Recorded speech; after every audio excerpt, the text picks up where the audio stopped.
Hi everyone, it's Georgina here. In 2009, Luke and I married. We always knew we wanted a number of children. In early 2011, I was told that the likelihood of me falling pregnant naturally was very little, and we were referred for IVF. This led to a number of operations, removal of various gynecological pieces of my body, and even less likelihood of us naturally having children. The verse Jeremiah 29:11 kept appearing. I received notes from friends that mentioned it. It was mentioned at church. I felt it was relevant, but I just couldn't see what the future held for us. In 2012, we had a fertilised egg planted. After 2 weeks' wait, we were devastated when there was a negative test result. The negative result was the day before I went to New Day with the youth group, and this was where I first heard the song Cornerstone. It really blessed me, and it gave me focus at a time when the likelihood of having children just felt so distant and bleak.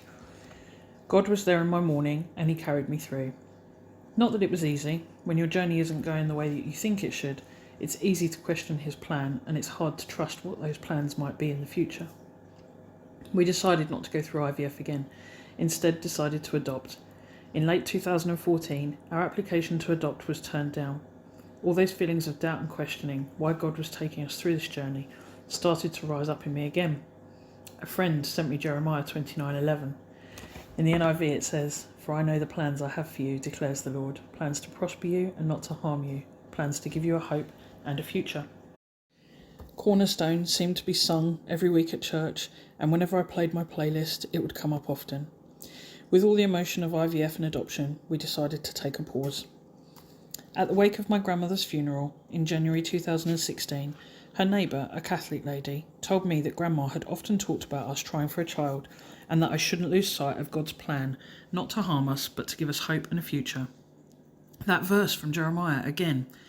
2 weeks later, with pain in my only remaining ovary, I saw my gynecologist for an urgent appointment, fearing that this ovary was engulfed by a tumour the same as the other had been and that I would soon be having it removed. He told me, however, that I was pregnant. Evangeline arrived in August 2016. It seemed this plan that God had for us was just starting. In 2017, that ovary did grow a tumour, and so I had a full hysterectomy. What mixed feelings. We had Evangeline, but we always wanted more children. What was God's plan for us? In March this year, I met a little girl who was awaiting adoption.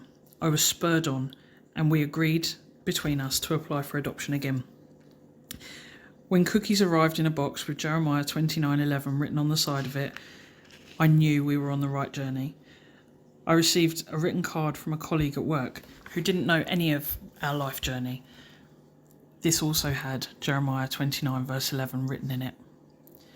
At Christmas, Jesus came to us in what was a bleak setting, dark and dirty, but God knew the plans that he had for him. I pray that all of you hold on to the hope that Jesus brings this Christmas and throughout the coming year. I know what I'm doing. I have it all planned out. Plans to take care of you, not to abandon you. Plans to give you the future that you hope for. Jeremiah 29 verse 11.